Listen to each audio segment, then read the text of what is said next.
திருப்பாச்சி படம்னு நினைக்கிறேன் sir. Vijay sir அந்த மூஞ்சில் சந்தனம்லாம் போட்டுட்டு அப்படி ஆரம்பித்தவன் தான் நானும். அப்போ சந்தனம் போட ஆரம்பித்தேன். இப்போவும் போடும்போதுலாம் பேக்ரவுண்டில் அந்த பிஜிஎம் ஓடும். அப்படி ஆரம்பித்தேன். அந்த பிஜிஎம் ஓடும். ஸோ அவர் கூட நான் நடிக்கிறேன் அப்படின்னும் போது எனக்கு ரொம்ப சந்தோஷமாக இருந்தது. சார் பாதியில் தான் அந்த ஃபர்ஸ்ட் ஷெடியூல் முடிச்சிட்டோம். சார் பாதியில் வரனா அப்போ சொல்லவே மாட்டாருங்க எதுவுமே டேரக்டர். யார் யார் உள்ள வர. இப்போ ட்ரெய்லர்லாம் நான் உங்களை மாரி பார்த்து தான் தெரிஞ்சுக்கிட்டேன். எனக்கு எதுவுமே காட்டலை, எதுவுமே பண்ணலை. அதுமாதிரி அவரோட ஸ்டேட்டஸ் பார்த்து தான் சார் தெரிஞ்சுக்கிட்டேன் உங்களை மீட் பண்ணது. என்ன தான் பண்ணுறாங்கன்னு அவரும் பார்த்துட்டே இருந்தார். காக்கா முட்டை சீக்கிரம் தங்க முட்டை ஆகணும். என்ன நம்ம காக்கா முட்டை விக்னேஷ் வந்து சீக்கிரம் தங்க முட்டை இதாகணும். கதாநாயகி கண்டு காட்டவே இல்லை, அது வேறு விஷயம். சரி இங்கேயாவது பார்த்துருவோம் பார்த்தேன். உதயகுமார் சார் பயந்து அதே மாதிரி கட் பண்ணிட்டாங்க. என்ன அவர் ஃபோன் நம்பர் கேட்பார், அவர் ஃபோன் நம்பர் கொடுக்கும். அது நான் பேசுகிற விட்டுவிட்டு அங்கேயே ஜூம் போவாங்க. அவங்க இங்கே பேசிக்கிறேன் அவர் தான், அதை விட்டுறாங்க. அங்கே பிளான் பண்ணி அவங்க இப்போ மந்திராவும் அவரும் என்ன பேசிக்கிறாங்க, அங்கேயே போயிடுச்சு. மற்ற என்ன நல்ல வேலை ஹீரோன் தப்பிச்சுது. சேனலில் போய் ஜாயின் பண்ணேன். கிட்டத்தட்ட ஒரு 6-7 சேனலில் ஒர்க் பண்ணிட்டு கடைசியாக ராஜ் டிவி தான் என்னை காப்பாற்றுனுச்சு. வாழ்க்கையவே ராஜ் டிவி தான் என்னை மாற்றுனுச்சு. அதுக்கப்புறம் திடீர்னு வந்த வாய்ப்பு தான் அந்த படம். இந்த படம் பண்ணதுக்கு அப்புறம் தான் எனக்கு ஒரு திருப்தி. அப்போ ஒரு படம் பண்ணிட்டோன்னு ஒரு திருப்தி. இந்த கொலையெல்லாம் பண்ணணுமாங்க. என்னடா அது நம்மளை போய் நம்ம இப்படா அப்படின்ட்டு ஃபஸ்ட்டு கொஞ்சம் தவிர்த்தேன். அப்புறம் திருப்பி ஸ்கிரிப்ட் கொஞ்சம் ஃபுல்லாக கேளுங்க சார். நாங்கள் கதை சொல்லும்போது ஒரு ஃபீல் இருந்துச்சு கதையில். ஒரு நல்ல விஷயம், கண்டென்ட்டு நல்லா இருந்துச்சு. ஓகே, இதில் வந்து நம்ம நல்லவனா கெட்டவனா தேவையில்லை, கதை நல்ல கதை. அங்கங்கே அப்படியே பாலு சார், என்னுடைய காட்ஃபாதர் திரு எஸ்பி பாலசுப்ரமணிய அண்ணன் வந்து அவர் என்னுடைய டேலண்ட்டை பார்த்துட்டு, mister Anandan, I am taking your son in my road shows. அப்படியே நான் எல்லோரும் எஸ்பி பாலசுப்ரமணியன்ற மாதிரியும் ஃபஸ்ட்டு எம்எஸ்வி சார், அப்புறம் ராஜா அண்ணன் எல்லோரும் கூட்டின்னு போவாங்க. அப்போ நான் இங்கே ரெக்கார்டிங் 2 to 9 வாசித்துட்டு இங்கேருந்து பஸ் எடுத்து பார்க் லிபர்ட்டி தியேட்டருக்கு வந்து, லிபர்ட்டிலேருந்து ஸ்டேஷன் அந்த எலக்ட்ரிக் ட்ரெயினை எடுத்து சென்ட்ரல் வருவேன். நான் சென்ட்ரல்லேருந்து ஒரு ரிக்ஷா பிடிச்சி நேராக மூலக்கொத்தலம், என்னுடைய ஏரியா, நான் வளர்ந்த இடம் பேசன் பிரிட்ஜ், அதில் ரிக்ஷாவில் போயிடுவேன். நான் டெய்லி ராத்திரியில் சென்ட்ரல் ஸ்டேஷன் தான் க்ராஸ் பண்ணுறது. அதே போல் பாலன கச்சேரி வாசிக்கும்போது சென்ட்ரல் ஸ்டேஷன்லேயே இன்ஸ்ட்ருமெண்ட்ஸ்லாம் வச்சுட்டு வீட்டுக்கு போய் துணி மாற்றி உடனே நாங்கள் வேறு ஊருக்கு கிளம்புவோம். அந்த மாதிரியான ஒரு இது இன்றைக்கி அந்த சென்ட்ரல்னு பார்த்தோன்னே ரொம்ப டச்சிங், மறக்க முடியாது. எல்லாருக்குமே அது ஒரு சென்ட்ரல். அது நிறையலாம் பேச விரும்பலை. நான் நிறைய பேர் நிறைய டைம் எடுத்துட்டாங்க. ஸோ நானும் நிறைய பேசி உங்களை டயர்டாக்க விரும்பலை. ஷார்ட்டாக முடிச்சுக்கிறேன். First of all thank you so much media. எங்கள் படத்தை சப்போர்ட் பண்ணுறதுக்காக இவ்வளோ நேரம் பொறுமையாக வெயிட் பண்ணி எங்களை கவர் பண்ணிகிட்ருக்கீங்க. So thank you so much. And எங்கேருந்து ஆரம்பிக்கிறதுன்னு தெரியல.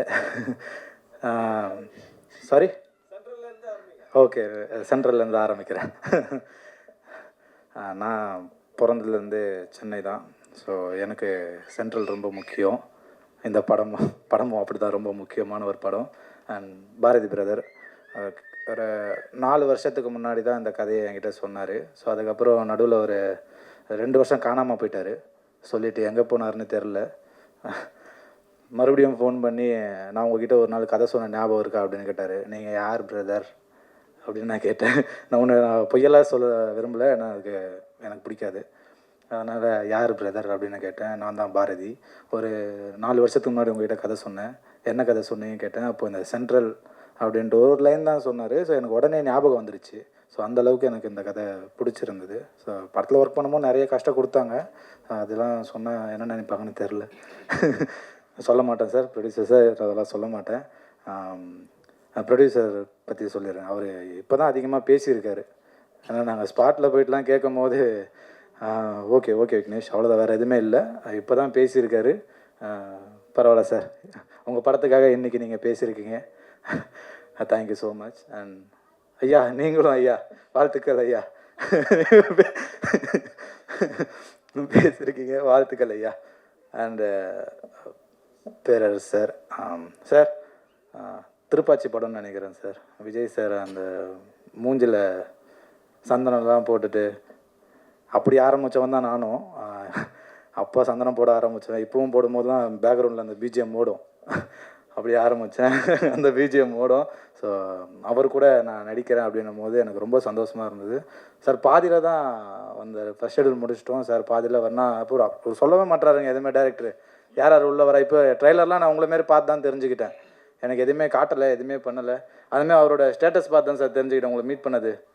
ஆமாம் சார், எதுவுமே சொல்ல மாட்டுறாரு சார். கேட்டால் என்ன ஹீரோன்றாங்க, எனக்கே தெரிய மாட்டேங்குது. என்கிட்டயே சொல்லாமலே எல்லாமே பண்ணிடுறாங்க. எனிவே அதுவும் சர்ப்ரைஸாக தான் இருக்குது. ஓகே, சப்போர்ட் பண்ணுங்கள். அண்டு ஒவ்வொருத்தராக சொல்ல டைம் ஆகிடும், அதனால் நான் ஷார்ட்டாகவே முடிச்சுக்கிறேன். படத்தில் நடித்த எல்லாருக்குமே நன்றி. படத்துக்கு சப்போர்ட் பண்ண போகிற எல்லாருக்குமே நன்றி. அண்ட் இன்னும் சப்போர்ட் கொடுங்க. மனநிறைவு. மாதா பிதா குரு தெய்வம். டேரக்டர் ப்ரொடியூசர் சார் வந்து அவங்க தாயை வந்து இன்ட்ரடியூஸ் பண்ணும்போது ரொம்ப ரொம்ப டச்சிங்காக இருந்தது எனக்கு. ஏன்னா எனக்கு அம்மானா ரொம்ப உயிர். அந்த 9 மாதம் அவங்க வயிற்றுக்குள்ளேயே நான் ப்ராக்டிஸ் பண்ணுவேன். அவங்களுடைய இதய துடிப்பு தான் எனக்கு first click track, drum beat எல்லாமே. சென்ட்ரல் இந்த producers, director, music directors, entire crew அவங்களுக்கெல்லாம் என்னுடைய வாழ்த்துக்கள். அதே போல் ப்ரெஸ், மீடியா பீப்புள், குணா அவர் சொன்னார் இல்லைங்களா, குணா சார் சொன்னார் இல்லைங்களா, அந்த மாதிரி கரெக்டாக இது பண்ணுங்கள். யாரையும் வந்து கஷ்டப்படுத்தி நல்லா வாழ முடியாது யாரும். ஒருத்தரை கஷ்டப்படுத்துட்டிங்கன்னா அந்த கஷ்டம் உங்களுக்கு வரும் டெஃபினட்டாக. அது வந்து மிரர். எதுக்கு மிரரை வந்து வீட்டுக்கு என்ட்ரன்ஸில் இருக்க சொல்கிறாங்கன்னா ஒரு நல்ல இது, அது ரிஃப்ளெக்ஷன். ஸோ இந்த படம் என்டையர் டீம் இலா வந்து நமோ நாராயணி அவர் வந்து பெரிய பிளெஸ்ஸிங். அந்த அம்மா அவங்களுடைய ஆசீர்வாதத்தில் அவர் வளர்ந்து அங்கே இருந்தவர். அவருடைய அண்ணன் வந்து மணிமொழி அண்ணன் எனக்கு டியூஷன் எனக்கு பியானோ கற்றுக் கொடுப்பார். நான் பாம்பே மூவ் ஆனதுக்கப்புறம் அந்த இது அப்படி கட் ஆகிடுச்சு. இந்த சென்ட்ரல் உடனே இந்த ஸ்டேஷன் பார்த்த உடனே எனக்கு, நான் சின்ன வயசில் ஒரு 1975 என்னுடைய ஃபர்ஸ்ட் ரெக்கார்டிங் சொந்தங்கள் வாழ்கன்னு ஒரு படம் ஜெய்சங்கர் அங்கிள் லைக் பண்ணுது. கேவி மகாதேவன் சார், புகழேந்தி சார் அவங்க இசையமைப்பில். எப்பாவுக்கு வந்து ஆக்சிடெண்ட் ஆச்சு. நான் சப்ஸ்டியூட்டாக போனேன்.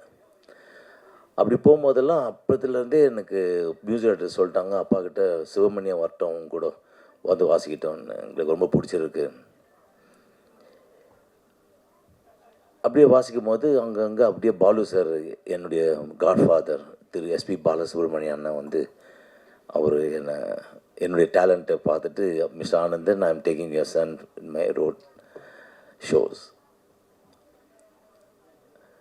அப்படியே நான் எல்லோரும் பாலு எஸ்பி பாலசுப்ரமணியன்ற மாதிரி எஸ்பி பாலசுப்ரமணியன்ற மாதிரியும் ஃபஸ்ட்டு எம்எஸ்வி சார், அப்புறம் ராஜா அண்ணன் எல்லோரும் கூட்டின்னு போவாங்க. அப்போ நான் இங்கே ரெக்கார்டிங் 2 to 9 வாசித்துட்டு இங்கேருந்து பஸ் எடுத்து பார்க் லிபர்ட்டி தியேட்டருக்கு வந்து, லிபர்ட்டிலேருந்து ஸ்டேஷன் அந்த எலக்ட்ரிக் ட்ரெயின் எடுத்து சென்ட்ரல் வருவேன். நான் சென்ட்ரல்லேருந்து ஒரு ரிக்ஷா பிடிச்சி நேராக மூலக்கொத்தலம் என்னுடைய ஏரியா, நான் வளர்ந்த இடம் பேசன் பிரிட்ஜ், அதில் ரிக்ஷாவில் போயிடுவேன். நான் டெய்லி ராத்திரியில் சென்ட்ரல் ஸ்டேஷன் தான் க்ராஸ் பண்ணுறது.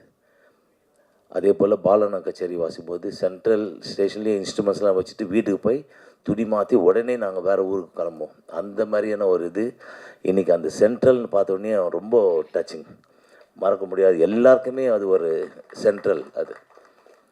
ஸோ இங்கே வந்திருக்கும் பெரியவர்கள் எல்லாருக்கும், அண்ணன் உதயகுமார் அண்ணன் எல்லோரும், இதே போல் சார் அண்ட் என்னுடைய வாழ்த்துக்கள். இல்லை, you done a very good composition, very touching, and the songs எல்லாம் ரொம்ப நல்லா இருந்தது.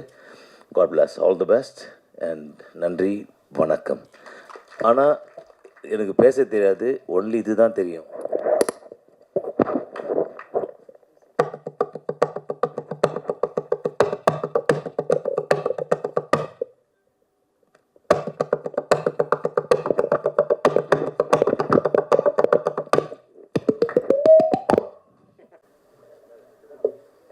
Thank you sir, thank you so much.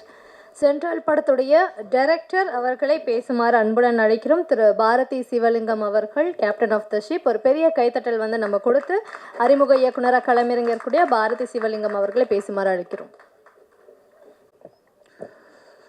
இங்கே வருகை தந்துள்ள பத்திரிகையாளர்களுக்கு நன்றி. மேடையில் அமர்ந்துள்ள திரை ஜாம்பவான்கள் அனைவருக்கும் நன்றி. பத்திரிகையாளர்கள் இவ்வளோ நேரம் பொறுமையாக காத்துட்ருக்கிறது தெரியுது. நானும் ஒரு மீடியாக்காரன் தான். எனக்கு எப்போ போயிட்டு கார்டை எடிட்டர் டேபிளில் வைப்போன்னு சொல்லிட்டு காத்துட்ருக்குறது எனக்கு தெரியுது. நானும் சேனல் தான் ஒர்க் பண்ணிக்கிட்டு இருக்கேன். ஸோ அங்கேருந்து அங்கே வந்திருக்கேன். அதனால் அவங்களோட வழி எனக்கு நல்லா தெரியுது. ஸோ எங்களுக்காக கொஞ்சம் வெயிட் பண்ணுங்கள். மீடியாலேருந்து ஒருத்தன் படம் பண்ண வந்திருக்கேன், எனக்காக கொஞ்சம் வெயிட் பண்ணுங்கள். நேற்று நைட்டு கூட ஒரு மீடியா சார்ந்த நபர் வேறு ஒரு சேனலில் ஒர்க் பண்ணுறவர், நானும் இப்போ ஒர்க் பண்ணிட்டு தான் இருக்கேன், ரிசைன் பண்ணல. அவர் சொல்கிறாரு, இப்போ நீங்கள் படம் பண்ணிடும் போது எங்களுக்கும் ஒரு கான்ஃபிடென்ட் வந்துருச்சு, சீக்கிரம் நாங்களும் ஒரு படம் பண்ணுவோம்னு சொல்லிட்டு அவருக்கு ஒரு பெரிய கான்ஃபிடென்ட் வந்திருக்கு. அவரும் ஒரு பத்திரிக்கையாளர் தான், ஒரு சேனலில் ஒர்க் பண்ணிகிட்ருக்காரு. ஃபஸ்ட்டு சென்ட்ரல், நான் வேற ஒரு கதையை தூக்கிட்டு அலைஞ்சிட்டு இருந்தேன், ஆப்ரகாம் லிங்கன் சொல்லிட்டு. அட்டகத்தி தினேஷுக்கு ஓகே பண்ணி வச்சுட்டு ஏறாத ப்ரொடக்ஷன் கம்பெனியில் எல்லா கம்பெனியும் ஏறி இறங்காச்சு. அவருக்கு என்ன பிஸ்னஸ் இருக்குது, இவருக்கு என்ன பிஸ்னஸ் இருக்குது, நிறைய போயிட்டு இருந்துச்சு. ஒரு விரக்தியில் உட்காந்துட்டு இருக்கும்போது திடீர்னு சென்ட்ரல் கதையை வந்து நம்ம ப்ரொடியூசர் தமிழ் சிவலிங்கம் ஐயாட்ட சொன்னேன். சரிங்க, இதை நம்ம பண்ணலாம் அப்படின்னு சொல்லிட்டு குமரகுரு சார்ட்ட அறிமுகப்படுத்தினார். அவங்கள்ட்ட அதை சொன்னாங்க. கிட்டத்தட்ட ஒரு 6 மாதம் கதை எழுதி கரெக்ஷன் சொல்லி அவங்களோட கரெக்ஷன் சொன்னாங்க. ஒரு வழியாக கதையை முடிச்சு ஆஃபீஸ் போட்டு கொடுத்து நல்லபடியாக ஆரம்பித்து வச்சாங்க. நல்லபடியாக போணுச்சு. ஹீரோவுக்கு நிறைய ஆடிஷன் பண்ண வேறு ஆப்ஷன் போணுச்சு. கடைசியில் காக்காமுட்டை விக்னேஷ் வந்து அதில் உட்காந்தார். ரொம்ப ஒரு படத்தில் வந்து ரொம்ப அழகாக பண்ணியிருக்காரு. எளிமையான ஒரு மனிதர். எங்கள் படத்துக்கு ரொம்ப சப்போர்ட் பண்ணியிருக்காரு. நடிப்பை பற்றி சொல்லணுன்னா, அவர் காக்கா மூட்டையிலே வந்து மணிகண்டன் சார் வந்து நல்லா வேலை வாங்கியிருப்பார். நடிப்பை பற்றி குறை சொல்லவே முடியாது. அவ்வளோ கரெக்டாக மீட்ரு கரெக்டாக ஒவ்வொரு காட்சிகளுக்கும் மீட்ரு கரெக்டாக மெயின்டைன் பண்ணி அழகாக நடிச்சிருக்காரு. அவருக்கு வாழ்த்துக்கள் ஃபஸ்ட்டு இந்த படத்துக்கு. நெக்ஸ்ட்டு போகிறதுக்கு முன்னாடி எனக்கு சோறு போட்டு காப்பாற்றி இவ்வளோ தூரம் என்னை வாழ வச்ச ராஜ் தொலைக்காட்சி நிர்வாகத்துக்கும் ராஜ் டிவிக்கும் என்னுடைய மிகப்பெரிய நன்றி. ராஜ் டிவி ரவி சாருக்கு மிகப்பெரிய நன்றி. நான் இங்கே நின்றுட்டு இருக்கேன், சோறு திங்கிறேன், வீட்டில் நல்லா இருக்கேன்னா ராஜ் டிவி தான் காரணம். ஏன்னா விரக்தியில் கதை சொல்லி நிற்கும் போது என்னை கூப்பிட்டு வேலை கொடுத்து ப்ரோக்ராம் டைரக்டர் ஆக்கி நல்ல சம்பளம் கொடுத்து என்னை காப்பாற்றின ராஜ் டிவிக்கு முக்கிய நன்றி. ஒரு நன்றியோடு தான் இதை சொல்கிறேன். நெக்ஸ்ட்டு வந்து ப்ரொடியூசர்ஸ் குமரகுரு சார், தமிழ் சிவலிங்கம் ஐயா, விஆபிஎன் தேவராஜ் அவர்கள் 3 பேரும் அந்த கதைக்கு சப்போர்ட் பண்ணது கொஞ்சம் நெஞ்சம் இல்லை. அவ்வளோ கஷ்டப்பட்டு நெருக்கடிகள் கடந்து ஒவ்வொரு டேவும் ஷூட் போகிறதுக்குள்ள அவங்க கையில் காசே இருக்காது. எப்படியோ ரெடியாகி அன்றைக்கி ஒரு நாள் ஷூட்டை முடிக்கிறதுக்குள்ளே எங்கள் உயிரே போயிடும். அவ்வளோ கஷ்டப்படுவாங்க. அதை பார்த்து நானும் எனக்கு கஷ்டமாக இருக்கும், என்னடா இவ்வளோ கஷ்டப்படுறாங்களே அப்படின்னு சொல்லி பார்த்துட்டே இருப்போம். அதெல்லாம் கடந்து நாங்கள் கேட்குறதெல்லாம் கொடுத்து படத்தை முடிகிறதுக்கு ரொம்ப உறுதுணையாக இருந்தாங்க. சரி, ஃபஸ்ட்டு ஷெடியூல் முடிச்சிட்டோம் படத்தை. செகண்ட் ஷெடியூல் போகும்போது சிட்டி, அதில் ஒவ்வொரு கேரக்டராக சூஸ் பண்ணிகிட்டு இருக்கோம். அப்புறம் தான் பேரரசு சார், இந்த கேரக்டருக்குள்ளே அவர் வந்ததெல்லாம் பெரிய சந்தோஷமான ஒரு விஷயம். அவர் உள்ளே வந்தது நிறைய ஆப்ஷனில் யோசிச்சுட்டே இருந்தோம். திடீர்னு ஒரு அண்ணன் குணா அண்ணன் வந்து ஒரு ஆப்ஷன் சொன்னார், பேரரசு சார் போட்டால் சூப்பராக இருக்கும், டிஃப்ரெண்ட்டாக இருக்கும் அப்படின்னு சொல்லி. சரி, ஓகே யோசிச்சிட்டோம். ஓகே, மிகப்பெரிய ஒரு ஜாம்பவான் இயக்குனர் அவரெல்லாம் போய் அவர் பக்கத்தில் நம்ம ஒர்க் பண்ண முடியுமா அப்படின்னு சொல்லி யோசிச்சுட்டு இருந்தோம். அவர் நேரில் வந்ததுக்கப்புறம் தெரிஞ்சுது அவர் எவ்வளோ எளிமையான மனிதர், அவர் ஏன் அந்த உயரத்தில் இருக்கார் அப்படின்னு தெரிஞ்சுது. எங்கள் கூட ஜாலியாக மிங்கிலாகி பாரதி என்ன பண்ணலாம்னு சொல்லிட்டு ஜாலியாக இறங்கி சூப்பராக அவர் ஒரு சம்பவம் பண்ணியிருக்காரு. டைரக்ஷன்லேயும் எங்களுக்கு நிறைய ஒர்க் பண்ணார், வந்து சூப்பராக ஒர்க் பண்ணி கொடுத்தாரு, உண்மையை சொல்லிடுறேன். அப்புறம் வந்து கேஎஸ் ரவிக்குமார் சாருக்கு, மரியாதைக்குரிய திரு இயக்குனர் கேஎஸ் ரவிக்குமார் சார் வந்து எங்களுக்கு வாழ்த்தி சென்ற அவருக்கு மிகப்பெரிய ஒரு நன்றியை தெரிவிச்சுக்கிறேன். 2 வந்து சோனி வந்து இங்கே வந்து வரல, அதனால் ஏதோ ஒர்க்கில் மாட்டிக்கிறதுனால வர முடியல. 2 வந்து அடுத்து வந்து எடிட்டர், படத்தை நல்லபடியாக டைமுக்கு எடிட் பண்ணி கொடுத்தாரு. கேமராமேன் ரொம்ப ஹம்பிளாக தினைக்கும் கேட்ட மாதிரி ஷார்ட்ஸ் தினைக்கும் பொறுமையாக நின்று எடுத்து கொடுத்தாரு, அவருக்கு நன்றி. ஒவ்வொரு கேரக்டரும் சூஸ் பண்ணும்போது ரொம்ப பார்த்து சூஸ் பண்ணோம். இந்த ஹீரோ கதாபாத்திரத்துக்கு அப்பா கேரக்டர் நாங்கள் நிறைய நோன் பேஸாக தேடிட்டு இருந்தோம். அதுக்கப்புறம் வேண்டாம், கொஞ்சம் புதுமுகமாக 1-2 படம் பண்ண ஆர்டிஸ்டாக செலக்ட் பண்ணும்போது யோசிக்கும் போது ராஜா பார்த்தோம், மேதகு படத்தில் பார்த்தோம், அவரை தூக்கி போடலாம் கரெக்டாக இருக்குன்னு சொல்லி யோசிச்சு அவரும் அவரோட கதாபாத்திரத்தை நல்லா பண்ணியிருக்காரு. ஆர்வி உதயகுமார் சார் வந்து வாழ்த்துனதுக்கு மிகப்பெரிய நன்றி. எங்களுக்காகலாம் வரல, சாரோட பேரரசு சாரோட அன்புக்காகவே அவங்களோட இதுக்காக தான் வந்திருக்காங்க. எங்களுக்கெல்லாம் யாருமே வரல, ஒரே ஆள் பேரரசு சாருக்காக மட்டும்தான் எல்லோரும் வந்தாங்க. பெரிய ஆளுங்க எல்லாருமே வந்தது அவரால் தான்.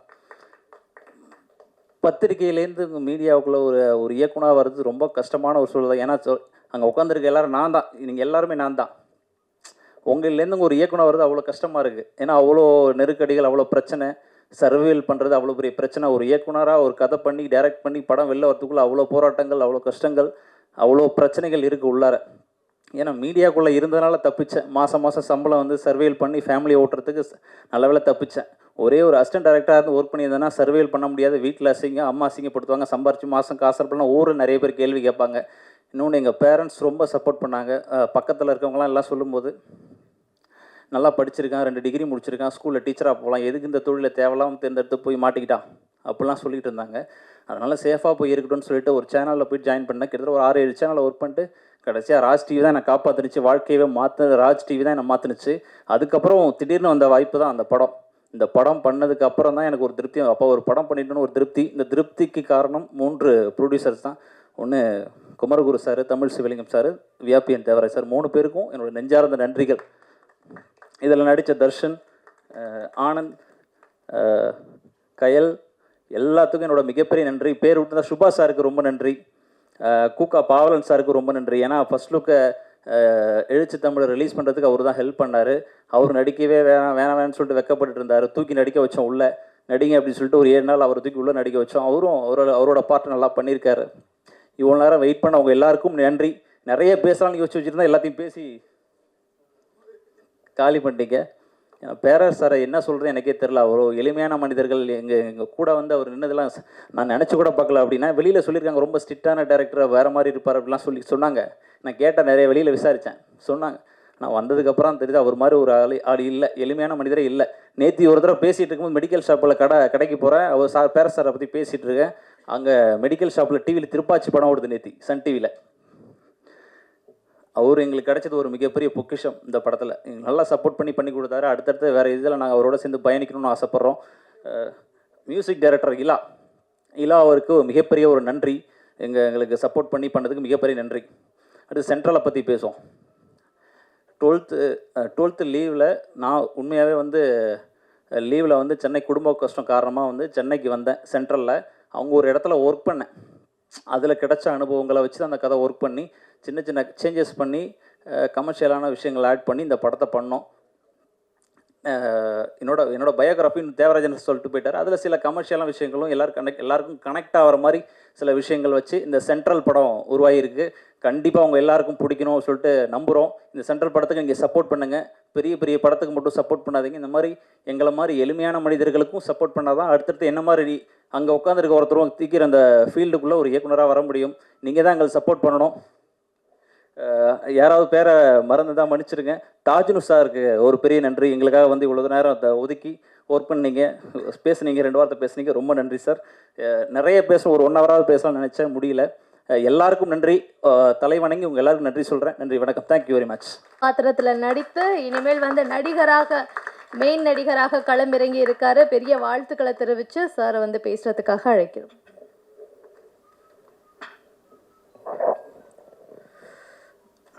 அனைவருக்கும் வணக்கம்.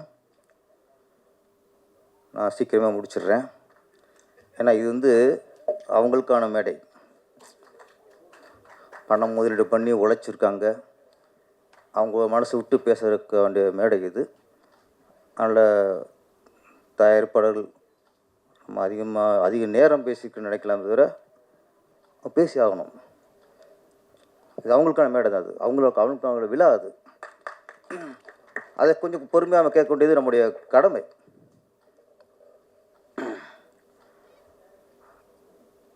இந்த நிகழ்ச்சிக்கு என் அழைப்பை ஏற்று அந்த இயக்குனர் எஸ். ரவிக்குமார் சாருக்கு நன்றி.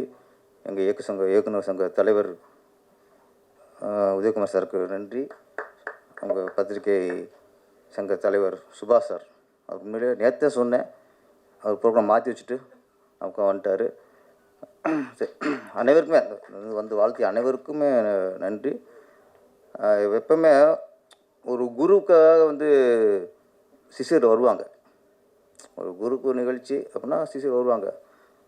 ஆனால் சிஷியனுக்காக ஒரு நிகழ்ச்சியில் குரு வர்றாருன்னா அதுதான் அதிசயம், அதுதான் அபூர்வம். அது மாதிரி நம்ம இலாவுக்காக சிவமணி சார் வந்தார்.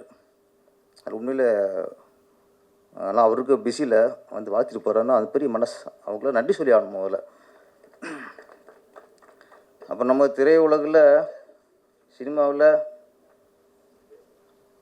வாத்தியார்னாலே நமக்கு புரட்சித்தலைவர் எம்ஜிஆர் தான். அது வாத்தியார்னு ஏன் பேர் வந்து புரட்சி தலைவர்னு பேர் வந்ததுக்கு 1000 காரணம் இருக்கலாம். வாத்தியார் வாத்தியார் அப்படின்னா ஏன் சொல்லுவோம்னா, அவர் படங்களை நல்ல விஷயத்தை சொல்லி தருவார். குடிக்காத, தம் அடிக்காத, யார் போய் குடியும் கெடுக்காத, கஞ்சா வைக்காத, கத்தி வச்சு குத்தி குத்தி கொள்ளாத, வன்முறையெல்லாம் செய்யாத, இந்த விஷயம் நல்ல நல்ல விஷயங்கள். வில்லனை கூட கடைசியாக மன்னிச்சு விடாத தவிர கொல்ல மாட்டார். இந்த மாதிரி நிறைய நல்ல விஷயங்கள் சொன்னதுனால தான் அவர் வாத்தியார் வாத்தியார் வாத்தியார்னோம். அந்த திரையுலகில் இங்கே ப்ரொடியூசராக 3 வாத்தியார் வந்திருக்காங்க. ரொம்ப நல்ல வாத்தியாருங்க அவங்க, ரொம்ப நல்ல வாத்தியாருங்க. எனக்கு ஃபஸ்ட்டு இவங்க வாத்தியாருக்கு தெரியாது, தெரிஞ்சுதான் ஃபஸ்ட்டு ஒத்துக்க மாட்டேன். ப்ரொடியூசர் 3 ப்ரொடியூசர், ஓகே, ஒரு ப்ரொடியூசர் அதிக சம்பளம் வாங்கலாம், 3 ப்ரொடியூசர் நிறைய சம்பளம் வாங்க நினச்சேன். இவங்க 3 ஒன்றா சுருக்கி அது வேறு விஷயம். ஸ்பாட்டில் நான் ஷார்ட் முடிஞ்சு உட்காந்துருப்பேன், அவங்க 3 பேரும் வருவாங்க. எனக்கு பிடிச்சத தெரியும், வாத்தியாரை தெரியும், டக்குன்னு எந்திரிச்சிருவேன். இவங்க என்னென்னா அவங்க பாயிண்ட் பெரிய டைரக்டரு அப்படின்ட்டு சார் உட்காரும்பாங்க. அவங்க என்ன டயர்டாக நினச்சி உட்காரும்பாங்க. நான் அவங்களை வாத்தியார் நினச்சி உட்கார முடியாமல் நான் நின்றுட்டே இருப்பேன். நிறைய நேரங்களில் இவங்க வரும்போதெல்லாம் நான் கூட நின்றுட்டே இருப்பேன். உண்மையா இல்லையா? காரணம் வாத்தியார் நினச்சி பிடிச்ச நினைத்து உட்காந்துருப்பேன், கால் போட்டிருப்பேன். வாத்தியார் ஆக்கிட்டான். அந்த வாத்தியார் வந்து படம் பண்ண வரங்கிறது சந்தோஷமான விஷயம். அதனால நல்ல வாத்தியாராக இருக்காங்க. இயக்குனர் பாரதி சிவலிங்கம், இவர் தான் குணாசா தான் கூப்பிட்டு வந்தார். அவன் ஃபஸ்ட்டு சொல்லும்போதே ஒரு நெகட்டிவ் காட்டினாங்க, கொலையெல்லாம் பண்ணணுமாங்க. என்னடா அது நம்ம இப்படா அப்படின்ட்டு ஃபஸ்ட்டு கொஞ்சம் தவிர்த்தேன். அப்புறம் திருப்பி ஸ்கிரிப்ட் கொஞ்சம் ஃபுல்லாக கேளுங்க சார். நாங்கள் கதை சொல்லும்போது ஒரு ஃபீல் இருந்துச்சு கதையில், ஒரு நல்ல விஷயம், கண்டென்ட்டு நல்லா இருந்துச்சு. ஓகே, இதில் வந்து நம்ம நல்லவனா கெட்டவனா தேவையில்லை, கதை நல்ல கதை, நம்ம அதில் பண்ணுவோம். ஏன்னா அவர் கதை சொல்லும்போது ஒரு இந்த வறுமையில் வாடுவாங்கள்ல, ஊரில் நிறைய பார்த்துருக்கேன். படிக்கிற பசங்க, படிக்கிற பொம்பளை பிள்ளைகள்லாம் இந்த லீவில் எங்கள் ஊரில் வந்து முந்திரி தோப்பு ஜாஸ்தியாக இருக்கும். படித்து முடிஞ்சோன்னா முந்திரி தோப்புக்கு போயிருங்க, போயிட்டு அந்த முந்திரி பழம் பிடுங்குறது, பிள்ளைங்க முந்திரி பழத்தையும் கொட்டையும் தனியாக பிரித்து வைக்கிறது, இது ஒரு இது. அதில் எடை போட்டு காசு கொடுப்பாங்க, அதுக்கு ஒரு குரூப்பு போயிடும். அப்புறம் எங்கள் ஊர்லேயே ஒரு பஞ்சு மில் இருந்துச்சு, அங்கேயும் வேலைக்கு போயிருங்க. இப்போ நிறைய பொம்பளை பசங்களும் அங்கேயும் தான் போங்க. அது டக்கு மைண்டில் வந்துச்சு, ஓகே நம்ம பார்த்து ஒரு வாழ்வியல் மேட்ரு அப்படின்ட்டு. சரி ஓகே. அப்புறம் சாங்கெலாம் போட்டு கேட்கும்போது இது ஒரு ஜாதி படமாக இருக்குமோன்னு தோணுச்சு எனக்கு சாங் கேட்கும்போது. அப்புறம் கதை கேட்கும்போது இல்லை. ஆனால் இந்த படத்தை பொறுத்த வரைக்கும் என்னென்னா, விளிம்பு நிலை அந்த இனத்தை சேர்ந்த ஒரு கதை தான். ஒரு ஜாதியின் வழி சொல்கிற கதை தான், இன்னொரு ஜாதியினருக்கு வழியை கொடுக்கக்கூடிய கதை இல்லை. அதுதான் நான் எதிர்பார்த்தேன். எல்லா ஜாதி படம் நிறைய எடுக்கலாம். அந்த ஜாதி கலாச்சாரம், அந்த ஜாதி பண்பாடு, அந்த ஜாதியில் உள்ள சிக்கல்கள், அந்த ஜாதியில் உள்ள பிரச்சனைகள், இது சொல்லணும், அதான் சமூகத்துக்கு தெரியும். ஆனால் இன்னொரு ஜாதி சொல்லக்கூடாது. நம்ம ஜாதியோட வழி சொல்கிறதுனால இன்னொரு ஜாதிக்கு வழி கொடுக்கக்கூடாது. அது பெரிய கொடுமை. அது சினிமாவில் வந்து செய்யும்போது அது கலைத்துறைக்கே பண்ணுற துரோகம். அது பிரிவினை உண்டாக்கிறது.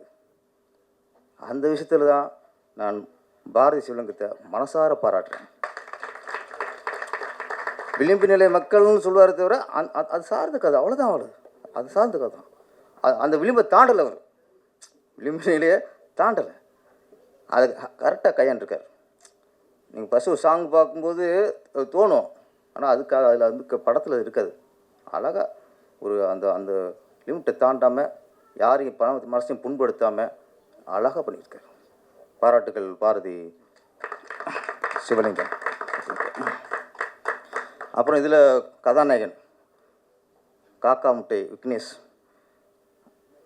அவர் நிறைய விஷயத்த நம்ம நம்ம முட்டையை உடைச்சி ஆம்லெட் போடுவோம். ஆனால் காக்கா முட்டை அது பல விஷயத்தை உடைச்சிருச்சு. இன்னும் நிறைய விஷயத்தை உடைச்சது இங்கே தெரியுது. எனக்கு லாஸ்ட் மினிட் எல்லாம் பண்ணாங்க. நானும் கேட்டுகிட்டே நோண்டி வாங்கிட்டேன். நீங்கள் பண்ணலை. டீல் ரெடி ஆகிடுச்சா எப்போ நான் கேட்டே இருப்பேன். சார் அந்தான் பாரு 10 வருடம் பண்ணதுக்கப்புறம் இந்த ஆள் தொல்லை தாங்க முடியலையே, உன்னை அனுப்பி தொலைவோம் அப்படின்னு நான் பார்த்தேனே தவிர, நானும் ரொம்ப கொஞ்சம் ஒரு அடிப்பு கொடுத்தேன். நீங்கள் காக்கா மட்டும் அடை கற்றுட்டிய. நீங்கள் அடை கூடாது, திருப்பாச்சி வர மாதிரி ஆர்வம் தூக்கணும் ஹீரோனா. ஓகே, அது கொஞ்சம் பண்ணணும். நம்மளால ஒதுங்கிறது சொல்லி ஒதுக்கிறாங்க நம்மளை. அதனால் நீங்கள் இது அவர் ரொம்ப ஃபீல் பண்ணிட்டார், எதுவுமே ஹீரோக்கு தெரியலன்ட்டு. இது இன்னைக்கு நீங்கள் பாடம் கற்றுருப்பிய ஹீரோனா எப்படி இருக்குன்னுட்டு. பெரிய ஹீரோ ஆயிருங்க. அப்புறம் அந்த தர்ஷன் அப்பா நடித்த ராஜா சார் அவர் அவார்டு வாங்குற ஒரு ஆக்டராக இருக்கார். அவ்வளோ இயல்பான ஒரு ஆக்டிங். அவர் தர்ஷன் வந்து படம் பார்த்ததுக்கப்புறம் தெரியுது என்ன தூக்கி சாப்பிட்டார் அவர். நான் தான் மிரட்டலாம் பார்த்தேன், அவர் என்னோட மிரட்டிருக்கார் அவர். அப்புறம் குணா சார், குணா வந்து இவ்வளோ பேசினார்ல, படம் பார்த்தா நமக்கு திருப்தியாக இருக்கும். என்ன சொன்னார்ல, போட்டு தாக்கிட்டாங்கன்ட்டு இவ்வளோ பேசினார்ல, அதுக்காக நீங்கள் நல்ல இது ரிவ்யூ எழுதணும். குணா நல்லா பண்ணார், குணாவுக்கு கரெக்டான முடிவு. என்ன பேரரசு அந்த குணாவை அடி ரொம்ப ரொம்ப ரசிக்க மாதிரி இருந்துச்சு, பாராட்டுற மாதிரி இருந்துச்சு, எழுதணும். என்ன விடாதா? ஆமாம். சென்ட்ரல் எல்லாம் அதை பற்றி தான் சொல்லிட்டாங்க. டைம் ஆச்சுனால சீக்கிரம் கொஞ்சம் முடிச்சிடுவோம். பத்திரிக்கையாளர்கள் ஒன்றே ஒன்று தான், பெரிய படங்கள் பெரிய மாஸ் ஹீரோவுக்கு வந்து சப்போர்ட் யாருன்னா அவங்க ரசிகர்கள்.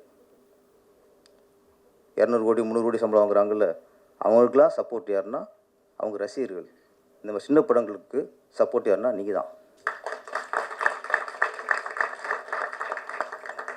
கோடி ரசிகர்கள் உள்ள நடிகரை விட உங்கள் சப்போர்ட் இருக்க படங்கள் மிகப்பெரிய வெற்றி அடையும். இந்த மாதிரி இந்த படத்துக்கும் சப்போர்ட் பண்ணுங்கள். எனக்கு சில நடி சொல்லி ஆகணும். நான் நீங்கள் நடிச்சிட்டேன்ல படத்தில் சிறப்பு இருந்துன்னா ஓடி போயிடுவேன். நான் வந்து மேக்கப்போட உட்காந்துட்டு படம் பயங்கர டெரர் கேரக்டரு, வில்லன் கேரக்டரு, இதுவே எனக்கு தாங்குமான்னு எனக்கு ஒரு யோசனை. பேரரசனை என்ன ஒரு சாஃப்டாக இருப்பார். உதயகுமார் சுரமாரெலாம் நம்பிடாதிய, அங்கே வில்லன் அவர் தான். இயக்குனர் சங்கத்தில் வந்து அந்த பாஸ் சொல்லுவாங்கள்ல, அந்த பழைய எம்ஜிஆர் படத்தில் வந்து முகமுடி போட்டுப்பார், யாரும் தெரியாது, கடைசியாக பற்றி தெரியும், அசோகன் தெரியும், கடைசியாக நம்பியாரும் தெரியும். ஆனால் நம்ம நினச்சிக்கிருப்போம் மனோகரா இருப்பாரோ, இவரை தேங்காய் சீனிவாசன் எப்போ நினச்சிக்கிருப்போம், கடைசி வேற ஆள் இருப்போம். அது மாதிரி அவர் சொல்கிறதுலாம் தேங்காய் சீனிவாசன் அப்படின்னு காட்டிக்கிருக்காரு. மெயின் பாஸ் அதுதான். என்ன அதனால் நான் ரொம்ப சாது. இங்கே கேட்டு பாருங்கள், ஈசி மெம்பர்லாம் வந்திருக்காங்க இங்கே சர்ச். ஆமாம்ல, ஆமாம் சாது. உட்காந்துட்டேன். எனக்கு எப்படியா நம்மளை ஒத்துக்குவேன். நான் வந்து ஒரு மேக்கப் மேன் வருவார் அப்படின்னு வச்சுருக்கேன். பார்த்தா மேக்கப் உமன். அவங்க இப்போ என்ன இவங்க சார் அவங்க மேக்கப் போட போகிறாங்க. எனக்கு ஷாக் ஆகி போச்சு. நம்மளே மென்மையாக இருக்கோம், எப்படி மாற்றணும்னு நினைக்கிறோம். என்ன லேடி வந்து இப்படி போட போகிறாங்க. நான் பார்த்தேன், எனக்கு கொஞ்சம் இதாகிடுச்சு. நம்ம அங்கே போய் ஒன்று சொல்ல முடியாதுல்ல. பார்த்தேன், ஒன்றே சொன்னேன், வேறு ரிக்வெஸ்ட் பண்ணல, நம்பி உட்காந்துட்டேன். அம்மா நான் பேரரசும் தெரியக்கூடாது. என்ன சார் அப்படி சொல்றியா? டப்புன்னு பார்த்து பேர தெரியக்கூடாது. என்ன பண்ணிங்க, முடியெல்லாம் எப்போ ஹேர் ஸ்டைல் இருக்கக்கூடாது என்ன அப்படின்னு உட்காந்துட்டேன். அவங்க சரி ஏதோ இந்த ஆள் இவ்வளவு இதாக சொல்கிறாப்புலன்ட்டு அவங்க திறமையாக காட்டிட்டாங்க. நம்மளை எப்படி கொடூரமாலாம் போட்டு பண்ணணும். அங்கிங்கே வெள்ளையெல்லாம் தடவி இந்த பாருங்க பாவம். எனக்கு பார்த்தா பாவமாக இருக்குது. ஏன்னா இவ்வளோ போட்டு இவ்வளோ கொடுப்படுத்திருக்காங்கட்டு என்ன போட்டு அந்த நான் இப்போ ஊதி வைப்பேன்ல வெளில அதை அழிச்சிட்டாங்க. நான் இப்போ ஊதி இல்லாமல் இருக்க மாட்டேன், கருப்பு போட்டாங்க. ஓகே தெளிவாயிட்டாங்க இவ்வளோ இருக்குது போட்டு என்ன பண்ணி கடைசி ஒரு கூலிங் கிளாஸ்லாம் வந்து போட்டு இன்னும் எனக்கே டக்குன்னு கண்ணாடி பார்த்தாங்க.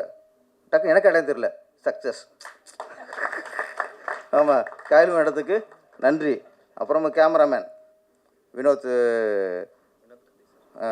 காந்தி. அடுத்து மேக்கப் போட்டாச்சு. அடுத்து கேமராமேன் அவர் கையில் இருக்குல்ல நம்ம எப்படி காட்டுறதுன்ட்டு. அப்புறம் அவர் பார்த்தாரு, அவர் திறமை காட்டினார். ரஸ் பார்க்கும்போது தெரிஞ்சு வச்சு, ஓகே அவரும் இவனை பெருசாக காட்டக்கூடாது, வேறு மாதிரி காட்டணும்னு அவரும் பல ஆங்கிள்லாம் வச்சு நம்மளை கொஞ்சம் டெரர் அவன் லோங்கெல்லாம் வச்சு எடுத்து கையில் தூக்கி கட்டுன்ட்டார். சரி நான் வந்தாச்சு, என்ன கையிலே தூக்கி கட்டினா சட்டையை தூக்கி போட்டானே, சட்டை இல்லாமல் கூட நடிக்கலாம்னு வந்து இறங்கியாச்சு. எல்லாம் சப்போர்ட் எனக்கு, எடிட்ரு எல்லாருமே எனக்கு ஃபுல் சப்போர்ட்டு. அவன் பிடிச்சி 2 பேர் நடித்தாங்க நினைக்கிறேன் கூட, நடிக்கும்போது பிடிச்சின்னு தெரில. அவர் இன்ஸ்பெக்டர் சார், ஆமாம் அவர் டஃப் கொடுத்தாரு எனக்கு. டஃப் கொடுத்தாரு, என்னடா நான் ஒரு ரொம்ப கஷ்டம் நடிச்சுக்கிருப்பேன், அவருக்கு அப்படி நிற்பார் கேஷுவலாக, என்னடா அது நம்ம ஒரு கஷ்டப்பட்டு இருக்கோம், அப்புறம் இடுப்பு கழிச்சு நிற்கிறாரே அப்படின்ட்டு. அப்புறம் எனக்கு சார் கொஞ்சம் இப்படி பண்ணுங்க சார்ண்ணே, இப்படி பண்ணக்கூடாது சார் நாப்பில், சரி ஓகே அப்படின்ட்டு. அப்போ நானுன்னே அவர் கேஸில் தந்தப்போ நான் மாற்றிக்கிட்டேன். என்ன ஓகே இவர் இவ்வளோ ரொம்ப கேஸில் இருக்காரு ஓகே அப்படின்ட்டு உங்களுக்கு நான் சில இடத்துல மாற்றிக்கிட்டேன். ஆமாம் தினேஷ் காக்காமட்ட விக்னேஷ், அது எங்கேயுமே நான் ஹீரோவாக பார்க்கல வர. அந்த படத்து கேரக்டர் ரொம்ப எளிமையாக, ஏன்னா எங்கேயோ சில பேர் யூகம் வந்துடும், என்னடா நம்ம ஃபுல்லாக பண்ண நடிச்சுக்கிருக்கோம், திடீர்னு ஒருத்தன் வர்றான் பில்டப் பண்ணுறாங்க அப்படின்னு வரும்ல, எதுவுமே இல்லை. அவர் வேடிக்கை பார்த்துருக்காரு என்ன தான் பண்ணுறாங்கன்ட்டு. நான் அப்போ திரும்பி பார்ப்பேன், ஒரு உருவம் நிற்கும், பார்த்தா நம்மனா ஹீரோ ரூமில் இருப்பார், ஏசி ரூமில் இருப்பார் நினைப்போம்ல. என்ன தான் பண்ணுறாங்கன்னு அவர் பார்த்துட்டே இருந்தார். காக்கா முட்டை சீக்கிரம் நீ தங்க முட்டை ஆகணும், என்ன நம்ம காக்கா முட்டை விக்னேஷ் வந்து சீக்கிரம் தங்க முட்டை இதாகணும். கதாநாயகி கண்டு காட்டவே இல்லை, அது வேறு விஷயம். சரி இங்கேயாவது பார்த்துருவோம் பார்த்தேன், உதயகுமார் சார் பயந்து அதே மாதிரி கட் பண்ணிட்டாங்க. என்ன அவர் ஃபோன் நம்பர் கேட்பார், அவர் ஃபோன் நம்பர் கொடுக்கும், அது நான் பேசுகிற விட்டுவிட்டு அங்கேயே ஜூம் போவாங்க. அவங்க இங்கே பேசிக்கிறேன் ஒருத்தன், அதை விட்டுறாங்க அங்கே பிளான் பண்ணி அவங்க இப்போ மந்திராவும் அவரும் என்ன பேசிக்கிறாங்க, அங்கேயே போயிடுச்சு. மற்ற என்ன நல்ல வேலை ஹீரோன் தப்பிச்சுது என்ன தானே. இல்லை நாளைக்கு ட்ரோல் பண்ணுறதுக்கு நாளைக்கு மேட்ரு கிடச்சிருக்கோம், நாளைக்கு ஃபங்க்ஷனில் வரும், அடுத்து ஒன்று வந்துடும், அவ்வளோ. அதனால் ஹீரோயின் அங்கேயும் காட்டல இங்கேயும் காட்டல, ஆனால் கேமராவும் நல்லா கட்டியிருக்கார், ரொம்ப ஹோம்லியாக அழகாக. ரொம்ப நாளைக்கு அப்புறம் நல்ல ஒரு சோபா மாதிரி, ஒரு பழைய சோபா இருக்காங்களே அந்த மாதிரி ஒரு ஃபேஸ். இந்த படம் சென்ட்ரல் மிகப்பெரிய வெற்றி அடைந்து பாரதி மகாகவி பாரதி மாதிரி நான் நாடெல்லாம் பேச போகிற அளவுக்கு இயக்குனராக வரணும். ப்ரொடியூசர் வாத்தியார்லாம் அடுத்து வந்து செம்மத்தியை சம்பாதிச்சு இன்னும் கேசியர் ஆயிடணும். அடுத்து எல்லாம் நடித்த ஒரு டெக்னீஷியன்கள் எல்லோரும் அடுத்த படத்தில் எங்கள் உதயகுமார் சாரை நடிக்க வச்சுருக்க, இல்லைன்னா சங்கத்தில் பெரிய பிரச்சனை வந்துடும். நன்றி, வணக்கம்.